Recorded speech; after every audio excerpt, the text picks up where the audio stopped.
Hello, bonjour tout le monde, j'espère que vous allez bien. Quant à moi, je vais hyper bien. Je suis vraiment désolée pour mon absence. Je sais que je vous ai manqué, vous aussi vous m'avez tellement manqué. Alors aujourd'hui, si je fais cette nouvelle vidéo, c'est parce que je n'arrête pas de recevoir des messages de certaines personnes qui me demandent à savoir si les étudiants peuvent travailler en Turquie. Alors, je crois que j'avais déjà fait une vidéo, mais ça ne me dérange pas de refaire une nouvelle vidéo pour vous expliquer. En fait,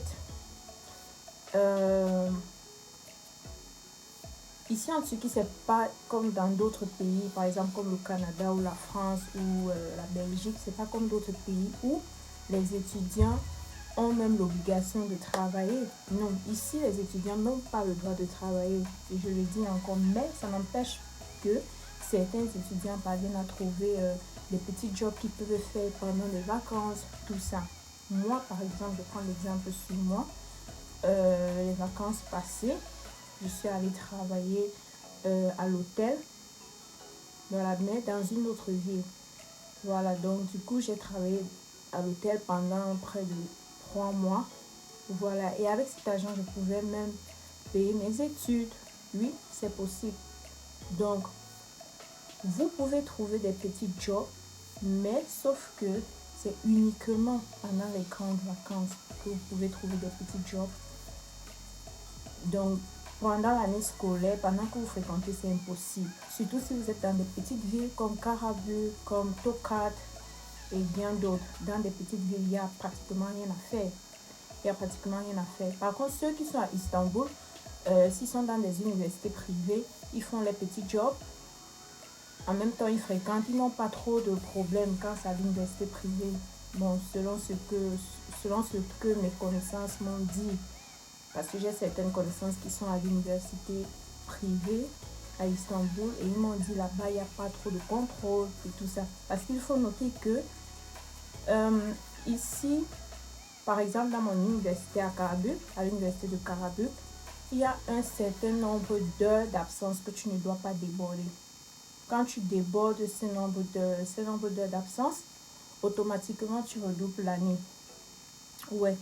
Et apparemment, il y a un nouveau système, je n'ai pas vérifié, mais selon ce qu'on m'a dit, il y a un nouveau système que quand on constate que tu t'absentes trop, que tu ne viens pas au cours, bah, on bloque ton Kimlik.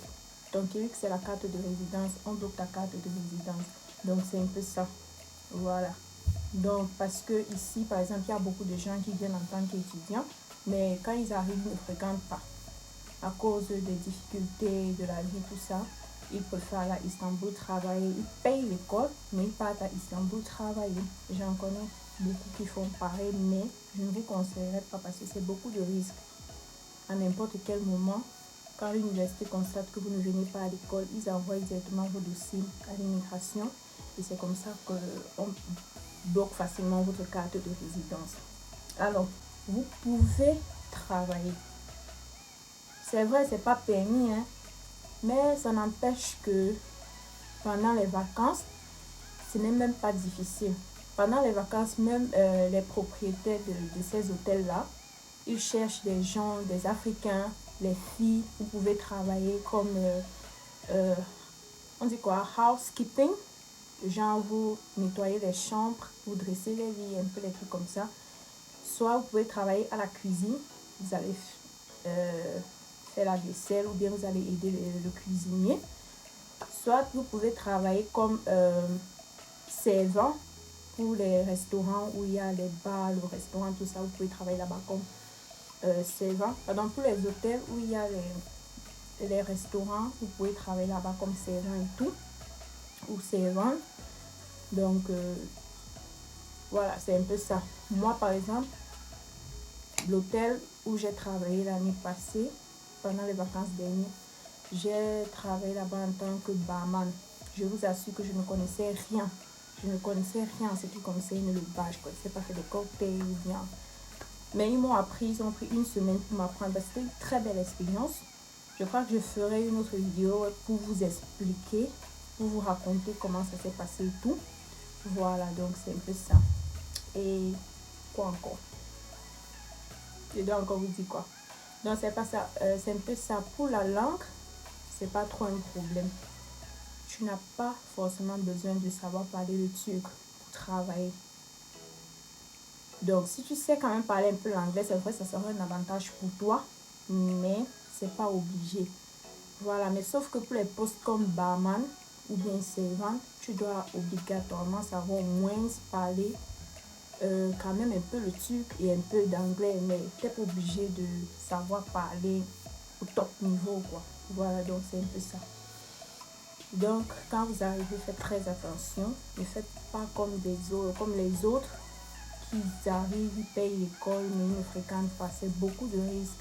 Je peux comprendre que la vie est difficile. Bah, parfois, on n'a pas de choix, mais en même temps, c'est beaucoup de risques. Bon, après, ça dépend de vous, hein, ça dépend de ce sur quoi vous comptez, parce que bah, on n'a pas les mêmes chances, on n'a pas les mêmes rêves, on n'a pas les mêmes objectifs. C'est vraiment difficile, surtout quand tu viens d'arriver. Voilà. Mais tu peux travailler et cet argent peut te permettre de payer facilement tes études. Oui, c'est possible. Au moins tes études. Je ne peux pas dire le loyer parce que bah, le loyer c'est chaque mois et tout. Mais au moins tes études, tu peux payer tes études. D'autant plus que les études, c'est pas trop cher. Mais pas à l'université privée, hein. L'université publique, tu peux payer tes études si tu as l'université publique parce que l'université publique ici, c'est tellement cher. Je crois qu'on va parler de 3000 $, un truc comme ça. Bon, ça dépend de la filière, tout ça. Par contre, dans les universités publiques, tu peux, il y a des filières de 100 000. Non, non, non. Là, j'exagère. De 200 000 l'année, 300 000 l'année, 400 000 l'année. Voilà, donc ça dépend. C'est vrai que chaque année, les prix augmentent, tout ça, mais bon, c'est passable, c'est gérable. Donc, j'espère que cette vidéo vous a plu. N'hésitez pas de vous abonner. Merci vraiment pour tous ceux-là qui sont déjà abonnés. Et je suis vraiment désolée pour mon absence. C'est pas de ma faute. Mais je ferai l'effort de poster de temps en temps. Merci vraiment pour les fidèles abonnés, pour ceux-là qui sont toujours là, malgré que je ne publie pas. Merci beaucoup. J'espère que cette vidéo vous a plu. N'oubliez pas de partager autour de vous, de vous abonner, surtout de liker. Bisous.